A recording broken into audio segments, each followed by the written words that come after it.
ನೋಡಿ, B T V ನ್ಯೂಸ್ನಲ್ಲಿ ಈ lawyer Jagadish ಏನೋ ಆಟೋ ಡ್ರೈವರ್ ಮೇಲೆ FIR ಮಾಡಿಸ್ಬಿಟ್ಟಿದ್ದಾನೆ ಅನ್ನೋ ಒಂದು ವಿಚಾರನ ನಾನು ನೋಡಿದೆ. ಮತ್ತು ಇವನ್ ಸೋಷಿಯಲ್ ಮೀಡಿಯಾದು ಕೂಡ ಲಿಂಕ್ ಆಟೋ ಡ್ರೈವರ್ಗಳು ಕಳಿಸಿದ್ರು. ಆದರೆ ಇವನೇನು ಮಾಡಿದ್ದಾನೆ, ನಮ್ಮ ಐಡಿಗಳನ್ನ ಕಾಮೆಂಟ್ಸ್ಗಳು ಆಗದೆ ಇರೋ ಅಂಥ ರೀತಿಲಿ ಮಾಡಿಬಿಟ್ಟಿದ್ದಾನೆ.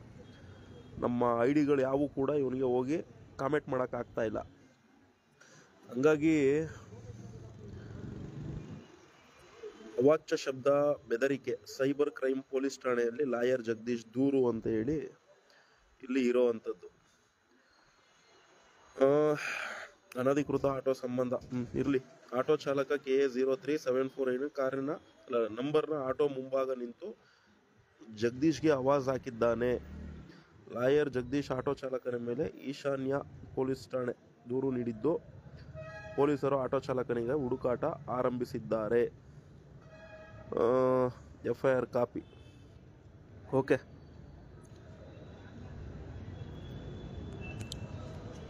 ನೋಡಿ, ಏನು ಈ ಲಾಯರ್ ಜಗದೀಶ್ ಆಟೋ ಚಾಲಕನ ಮೇಲೆ FIR ಮಾಡಿದ್ದಾನೆ ಅಂತೇಳಿ BTVಯಲ್ಲಿ ಬಂದಿದೆ. ಈತನು ಕೂಡ ಇವನ ಸೋಷಿಯಲ್ ಮೀಡಿಯಾ ಅಕೌಂಟ್ನಲ್ಲಿ ಲೈವನ್ನ ಮಾಡಿದ್ದಾನೆ. ಆ ಸೈಬರ್ ಪೊಲೀಸ್ ಠಾಣೆ ಹಿಂಭಾಗ ನಿಂತ್ಕೊಂಡು ನಾವುಗಳು ಹೋಗಿ ಅಲ್ಲಿ ಕಾಮೆಂಟ್ ಮಾಡೋಣ ಅಂದರೆ ನಮ್ಮ ಐಡಿಗಳನ್ನ ಕಾಮೆಂಟ್ ಮಾಡದೇ ಇರೋವಂಥ ರೀತಿಲಿ ಮಾಡಿದ್ದಾನೆ. ಬೇರೆಯವರೆಲ್ಲ ಕಾಮೆಂಟ್ಗಳು ಹಾಕೊಬೋದು, ಆದರೆ ಇವನು ಕೆಲವ್ರು ಯಾರ್ಯಾರೆಲ್ಲ ಬಂದು ಕಾಮೆಂಟ್ ಹಾಕ್ತಿದ್ದಾರೆ, ನಮ್ಮ ಅಕೌಂಟ್ಗಳನ್ನೆಲ್ಲವೂ ಕೂಡ ಕಾಮೆಂಟ್ ಹಾಕದೇ ಇರೋವಂಥ ರೀತಿಲಿ ಬ್ಲಾಕ್ ಮಾಡಿರೋದ್ರಿಂದ ಅವ್ನಿಗೆ ಅಲ್ಲೇ ರಿಪ್ಲೈ ಕೊಡೋಕ್ಕಾಗ್ತಾ ಇರಲಿಲ್ಲ. ಹಂಗಾಗಿ BTVಲೂ ಕೂಡ ಈ ಒಂದು ವಿಚಾರನ ನೋಡಿದ ಮೇಲೆ ಪ್ರತಿಕ್ರಿಯೆ ಕೊಡಲೇಬೇಕಲ್ಲ. ನಿನ್ನೆನೂ ಕೂಡ ನಾನು ಲೈವಲ್ಲಿ ತಿಳಿಸಿದ್ದೆ. ಇವನೇನು ಕಮ್ಮಿ ಏನು ಮಾತಾಡಿಲ್ಲ. ಆಟೋ ಚಾಲಕರುಗಳ ಬಗ್ಗೆ ತುಂಬ ಹಗುರವಾಗಿ ಮಾತಾಡಿರುವಂಥದ್ದು ತುಂಬ ಇದ್ದಾವೆ. ಈಗ ನಾನು ನಮ್ಮ ಸಂಘಟನೆಯ ಸದಸ್ಯರುಗಳಿಗೆ ಹೇಳ್ತೀನಿ, ಇವನು ಎಷ್ಟು ಆಟೋ ಡ್ರೈವರ್ಗಳ ಬಗ್ಗೆ ಹಗುರವಾಗಿ ಮಾತಾಡಿದ್ದಾನೆ ಅಷ್ಟು ವಿಡಿಯೋಗಳನ್ನ ಡೌನ್ಲೋಡ್ ಮಾಡಿ ಅಂತ. ಡೌನ್ಲೋಡ್ ಮಾಡಿ ಇವನು ಎಷ್ಟೆಷ್ಟು ಕೆಟ್ಟ ಪದಗಳು ಮಾತಾಡಿದ್ದಾನೆ ಅದನ್ನೆಲ್ಲವನ್ನು ಕೂಡ ಕಟ್ ಆ್ಯಂಡ್ ಪೇಸ್ಟ್ ಮಾಡಿಸಿ, ಯಾರು ಆಟೋ ಚಾಲಕ, ಯಾಕೆಂದ್ರೆ ಇವನಿಗೂ ಕೂಡ ಗೊತ್ತಿಲ್ಲ ಆಟೋ ಚಾಲಕನ ಹೆಸರು, ಯಾವುದೋ ಆಟೋ ಹಿಂದೆ ನಿಂತ್ಕೊಂಡು ಮಾಡಿರೋವಂಥ ಒಂದು ವಿಡಿಯೋನ ನೋಡಿಕೊಂಡು ಇಂಥ ಚಾಲಕ ಅಂತ ಹೇಳಿದ್ದಾನೆ. ಏನೋ ಪೊಲೀಸರು ಹುಡುಕಾಟ ಮಾಡ್ತಾ ಇದ್ದಾರೆ ಅಂತೇನೋ ಸುದ್ದಿಲಿದೆ. ಒಂದು ವೇಳೆ ಏನಾದರೂ ಪೊಲೀಸರು ಹುಡುಕಾಟ ಮಾಡಿ ಆಟೋ ಚಾಲಕ ಸಿಕ್ಕಿದ್ರು, ಆಟೋ ಚಾಲಕ ಏನಾದರೂ ಅಪ್ಪಿತಪ್ಪಿ ಲೈವನ್ನ ನೋಡಿದ್ರೆ ಯೋಚನೆ ಮಾಡಕ್ಕೆ ಹೋಗ್ಬೇಡಪ್ಪ. ಯಾಕೆಂದ್ರೆ ಇವನು ಏನು ಮಗುರವಾಗಿ ಏನು ಕಮ್ಮಿ ಏನು ಮಾತಾಡಿಲ್ಲ. ಇವನು ತುಂಬ ಒಲ್ಗರಗೆಲ್ಲ ಮಾತಾಡಿದ್ದಾನೆ ಪ್ರಾರಂಭದಲ್ಲಿ. ಹಾಗಂತ ಹೇಳಿ ಇವನು ಕಂಪ್ಲೇಂಟ್ ಕೊಟ್ಟಿದ್ದ ತಕ್ಷಣ ಇಲ್ಲಿ ಯಾರು ಏನು ಎದುರ್ಕೊಂಡು ನಡಗ್ಬಿಡಲ್ಲ. ಇಂಥ ಸೈಬರ್ ಕಂಪ್ಲೇಂಟ್ಗಳನ್ನ ನಾವು ಲೆಕ್ಕ ಇಲ್ಲದಷ್ಟು ಕೊಟ್ಟಿದ್ದೀವಿ. ಆ ಕಂಪ್ಲೇಂಟ್ಗಳ ಕತೆ ಎಲ್ಲ ಏನಾಗಿದ್ದಾವೆ ಅಂತ ನಮಗೆ ಗೊತ್ತಿದೆ. ನೋಡ್ತೀವಿ ಅಂದರೆ ಬರ್ರಿ ಫೈಲ್ ಮಾಡಿ ಇಟ್ಟಿದ್ದೀವಿ. ಏನೋ ಇವನು ಪ್ರಕರಣ ಮಾಡಿಸ್ಬಿಟ್ಟವನಂತೆ. ಎಷ್ಟು ಪ್ರಕರಣ? 900 ಪ್ರಕರಣ ದಾಖಲಿಸಿಕೊಂಡು 500 ಆಟೋ ಸೀಸ್ ಮಾಡಿದ್ರಂತೆ. ಹಂಗಾಗಿ ಅದ್ರ ಬಗ್ಗೆ ಒಂದು ಧ್ವನಿ ಎತ್ಬಿಟ್ಟಿದ್ದೀವಿ ಅನ್ನೋ ಥರ ಪುಂಕೊಂಡವನೇ. ಇರಲಿ, ಅವನೇನಾದ್ರು ಪುಂಕೊಳ್ಳಿ. ಆದರೆ ಆಟೋ ಚಾಲಕ ಹಿಂಗೆ ಬೈದಿದ್ದಾನೆ ಅಂತೆಲ್ಲ ಹೇಳ್ತಿಲ್ಲ. ಅವ್ರು ಬೈಯೋ ರೀತಿಲಿ ಮಾಡ್ದವನು ಯಾರೋ? ನಿನ್ನ ಪ್ರಕರಣ ಈ ರೀತಿಲೆಲ್ಲ ಮಾಡಬೇಕು ಅನ್ನೋಗಿ ಇದ್ರೆ ನೀನೊಬ್ಬ ಲಾಯರು ಅಂತ ಹೇಳ್ಕೊಂತಿಲ್ಲ, ನಕಲಿ ಲಾಯರು. ನಿನ್ನ ಲೀಗಲ್ ಪ್ರೋಸೆಸ್ ಏನು ಮಾಡಬೇಕಾಗಿತ್ತೋ ಅವಾಗಿಂದ ಮಾಡ್ಬೋದಾಗಿತ್ತಲ್ವ ನೀನು? ಅವ್ರನ್ನ ಆ ರೇಂಜಲ್ಲಿ ಬೈಯೋವರೆಗೂ ಕೂಡ ಬಿಟ್ಕೊಂಡವ್ನು ಯಾರು? ನೀನೇ. ಹಾಗಾಗಿ ಆಟೋ ಚಾಲಕ ಬೈದಿದ್ದಾನೆ. ನೀನು ಆತನ ಮೇಲೆ ಹೋಗಿ ಏನೋ ಸೈಬರಲ್ಲಿ ಕೊಟ್ಟಿದ್ಯಾ, ತಲೆ ಕೆಡ್ಸ್ಕೊಳ್ಳೋ ಅಂಥದ್ದೇನಿಲ್ಲ. ಏನೋ ಪ್ರಕರಣ ಆದ್ರೂ ಏನು ಮ್ಯಾಜಿಸ್ಟ್ರೇಟ್ ಹೋಗುತ್ತಾ ಕೋರ್ಟ್ಗೆ, ಇಲ್ಲ ಹೈಕೋರ್ಟ್ಗೆ ಹೋಗುತ್ತಾ? ಎರಡೂ ಕಡೆನೂ ಲಾಯರ್ ಇದ್ದಾರೆ, ತಲೆ ಕೆಡಿಸ್ಕೊಳ್ಳಲ್ಲ. ಆ ಆಟೋ ಚಾಲಕ ಏನಾದರೂ ನಮ್ಮ ಸಂಘಟನೆವರೆಗೂ ಹುಡುಕೊಂಬಂದು ರಕ್ಷಣೆ ಕೇಳ್ಕೊಂಡ್ರು ಅಂದರೆ ಖಂಡಿತ ನಾನು ನಿನ್ನೆ ಹೇಳ್ದಂಗೆ ಆ ಆಟೋ ಚಾಲಕನ ಪರವಾಗಿ ನಮ್ಮ ಸಂಘಟನೆ ಇದ್ದೇ ಇರ್ತದೆ. ಬೇಲ್ ವ್ಯವಸ್ಥೆ ಆಗ್ಬೋದು. ಆ ಕೇಸ್ ಎಲ್ಲಿವರೆಗೂ ನಡೀತದೋ ಅಲ್ಲಿವರೆಗೂ ಕೂಡ ನಮ್ಮ ಸಂಘಟನೆ ಅದನ್ನು ನೋಡ್ಕೊಳ್ಳುತ್ತೆ. ಇದು ನಾನು ನಿನ್ನೆನೂ ಕೂಡ ಭರವಸೆ ಕೊಟ್ಟಿದ್ದೆ, ಇವತ್ತು ಕೂಡ ಕೊಡ್ತಾ ಇದ್ದೀವಿ. ಹಾಗಾಗಿ ನಿನ್ನ ಈ FIRಗಳು ಈ ರೀತಿ ಹಾಕ್ಬಿಟ್ರೆ ಏನೋ ಎದುರ್ಕೊಂಬಿಡ್ತಾರೆ, ಅದೆಲ್ಲ ಮರ್ತ್ಬಿಡು. ಯಾಕೆಂದರೆ ನೀನು ಏನು ನನ್ನ ಕಾನೂನು ಗೊತ್ತು ಅಂತೇಳಿ ನಕಲಿ ಲಾಯರು ನೀನೇನು ಹೇಳ್ಕಂತೀಯ?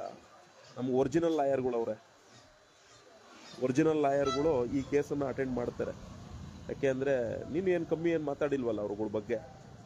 ನೀನೇನು ಆಟೋ ಚಾಲಕರುಗಳ ಬಗ್ಗೆ ಮಾತಾಡೇ ಇಲ್ಲ ಅಂದಿದ್ರೆ ಬಿಡಪ್ಪ, ಇವನು ಲೀಗಲ್ಲಾಗಿ ಮಾಡ್ಕೊಂಡವನೇ, ಯಾರ ಬಗ್ಗೆನೂ ಏನೂ ಸದ್ದು ಮಾಡ್ದೇನೆ ಎಲ್ಲ ಪೇಪರ್ ವರ್ಕು ಪೆನ್ ವರ್ಕನ್ನು ಮಾಡಿಕೊಂಡು ಕರಾರು ಒಕ್ಕವಾಗಿ ಅಧಿಕಾರಿಗಳನ್ನ ಮುಂದೆ ಬಿಟ್ಟು ಕೆಲಸ ಮಾಡಿಸೋನೆ ಅನ್ನೋದಕ್ಕೆ ಆ ಥರದ್ದೇನು ಇಲ್ವಲ್ಲ. ನೀನು ಸಿಕ್ಕಾಬಿಟ್ಟೆ ನಾಲ್ಗೆ ಅರಿಬಿಟ್ಟಿದ್ಯಾ. ಹಳೆ ಆಟೋದವ್ರದ್ದು ಯಾವಾಗ ಕಂಟೆಂಟ್ ಶುರುವಾಯಿತು ಅಲ್ಲಿಂದ ಇಲ್ಲಿವರೆಗೂ ಸಿಕ್ಕಾಬಿಟ್ಟೆ ಅರಿಬಿಟ್ಟಿದ್ಯಪ್ಪ. ಅವನು ಕೌಂಟಿಂಗ್ ಬರ್ತದಲ್ವಾ, ನಿನ್ನ ಮೇಲೂ ರಿಟರ್ನ್ ಕಂಪ್ಲೇಂಟ್ ಕೊಡ್ಬೋದು ತಾನೇ. ನೋಡ, ನೀನು ಆಟೋ ಚಾಲಕರ ಬಗ್ಗೆ ಹಗುರವಾಗಿ ಮಾತಾಡಿರೋದ್ರಿಂದ ಆ ಆಟೋ ಚಾಲಕನಿಗೂ ಅದನ್ನ ನೋವಿದೆ. ಹಂಗಾಗಿ ಅವನು ಎಲ್ಲಿ ಉತ್ತರ ಕೊಡಬೇಕೋ ಅಲ್ಲಿ ಕೊಟ್ಕೊಂತಾನೆ. ನೀನೇನೂ ಮಾತಾಡದೆ ಅವ್ರೇನೋ ಮಾತಾಡ್ತವ್ರೆ ಅಂದರೆ ಹಾಕು, ಬಿಡಬೇಡ. ಮಾನದಷ್ಟು ಮೊಕದ್ದಮೆ ಕೇಸ್ ಹಾಕು. ನೀವೇನಾದರೂ ಮಾತಾಡಿದ್ರೆ ತಾನೇ ಅವರು ಮಾತಾಡೋಕ್ಕೆ ಸಾಧ್ಯ. ಮಾತಾಡಿದ್ಯಾ, ಬೆಜ್ಜಾನ್ ಮಾತಾಡಿದ್ಯಾ. ಹಂಗಾಗಿ ನೀನು ಹೋಗಿ ಕಂಪ್ಲೇಂಟ್ ಕೊಟ್ಟಿದ್ದಕ್ಕೆ ಇಲ್ಲಿ ಯಾರು ಗಡ ಗಡ ಅಂತ ಎದುರ್ಕೊಂಡು ನಡಗ್ಬಿಡಲ್ಲ. ಆ ಕಂಪ್ಲೇಂಟ್ಗೆ ಏನು FIR ಆಗಿರ್ತದೆ ಅದಕ್ಕೊಂದು ಬೇಲು ಅಷ್ಟೇ ಅಲ್ವಾ. ನೀನು ಒಬ್ಬ ಲಾಯರು, ಬೇಲ್ ತಗೊಂಡ್ರೆ ಮುಗೀತು. ಇನ್ನು ಏರಿಂಗ್ ಇದ್ದಂಗೆ ನೋಡ್ಕೊಳ್ಳೋಣ, 5-6 ವರ್ಷನೋ 10 ವರ್ಷನೋ ನಡೀತದೆ. ಅಷ್ಟರಲ್ಲಿ ನೀನಿರ್ತೀಯೋ, ಆಟೋ ಡ್ರೈವರೇ ಇರ್ತಾರೋ, ವಿಧಿ ಲಿಖಿತ ನೀನೇ ಹೊಂಟ್ರೆ ಕೇಸೇ ಕ್ಲೋಸು. ಏನೋ ಜಾಗ, ಇಷ್ಟೇ ಮ್ಯಾಟ್ರ್, ಇನ್ನೇನಿಲ್ಲ. ತಲೆ ಕೆಡ್ಸ್ಕೊಳ್ಳೋದೇನಿಲ್ಲ. ನೋಡೋಣ, ಆಟೋ ಡ್ರೈವರ್ ಏನಾದರೂ ಅಪ್ಪಿ ಹುಡುಕೊಂಬಂದರೆ, ಸೋಮಣ್ಣವ್ರೆ ನಿಮ್ಮ ಸಂಘಟನೆ ಸಹಾಯ ನಮಗೆ ಬೇಕು ಅಂತ, ಅದ್ರ ಪ್ರತಿಯೊಂದು ಖರ್ಚು ವೆಚ್ಚ ಎಲ್ಲ ನಮ್ಮ ಸಂಘಟನೆ ನೋಡ್ಕೊತದೆ. ಇನ್ನೇನು ಜಾಗ, ನೀನು FIR ಮಾಡಿಸೋ, ನಾವು ಬಿಡಿಸ್ಕೊಂಬತ್ತಾ ಇರ್ತೀವಿ. ಇಷ್ಟೇ ನಮ್ಮ ಕೆಲಸ. ಅವಾಚ್ಯ ಶಬ್ದದಿಂದ ಬೈದ್ಬಿಟ್ಟವನಂತೆ. ನೀನೇನು ಕಮ್ಮಿ ಬೈದಿದ್ಯೇನೋ? ನೀನು ಭಯಂಕರ ಮಾತಾಡಿದ್ಯಾ. ಇದಾವೆ ತುಂಬ ವಿಡಿಯೋಸ್ಗಳು ನೀನು ಮಾತಾಡಿರೋವು. ನೀನು ಯಾರ ಬಗ್ಗೆನೂ ಏನೂ ಮಾತಾಡ್ದಂಗೆ ಸುಮ್ಮನೆ ಇದ್ದಿದ್ರೆ ಹೌದಪ್ಪ ಅನ್ಬೋದು. ನೀನು ಮಾತಾಡಿದ್ಯಲ್ಲ. ಕಾಮೆಂಟ್ ಸೆಕ್ಷನ್ಗಳು ಓಪನ್ ಮಾಡೋ, ನೋಡೋಣ, ಅಲ್ಲೇ ಬಂದು ಕಾಮೆಂಟ್ ಮಾಡ್ತೀವಿ. ಮಾಡಲ್ಲ ನೀವು. ಯಾರು ನಿನಗೆ ಆಪೋಸಿಟಾಗಿ ಕಾಮೆಂಟ್ ಮಾಡೋರು ಅವ್ರ ಐಡಿಗಳನ್ನೆಲ್ಲ ಕಾಮೆಂಟ್ ಮಾಡದೇ ಇರೋ ಥರ ಮಾಡಿದ್ಯಾ. ಎಲ್ಲಿ ಮಾಡೋಕ್ಕಾಗ್ತದೆ? ಅದಕ್ಕೆ ತೋರಿಸ್ತೋ. ಆಯಿತು, ಹುಡುಕ್ಲಿ, ನೋಡೋಣ. ಹುಡುಕಿದ್ಮೇಲೆ ಆಟೋ ಡ್ರೈವರು ಸಿಕ್ಕಿ ನಮ್ಮ ಗಮನದವರೆಗೂ ಬಂತು ಅಂದ್ರೂ ಖಂಡಿತ ನಾವು ಬಿಡೋದಿಲ್ಲ. ಆ ಕೇಸ್ಗೆ ಏನು ಬೇಲ್ ಮಾಡಿಸ್ಬೋದೋ ಆ ಬೇಲ್ ಮಾಡಿಸ್ತೀವಿ. ನೋಡೋಣ, ನೀನು ತಿರುಗಿವಂತೆ, ಅವರು ತಿರುಗಲಿ. ಕೇಸ್ ಇತ್ಯರ್ಥ ಆಗಷ್ಟರಲ್ಲಿ ಹಣೆ ಬರ ಯಾರಪ್ಪನ ಮನೆ ಆಸ್ತಿ.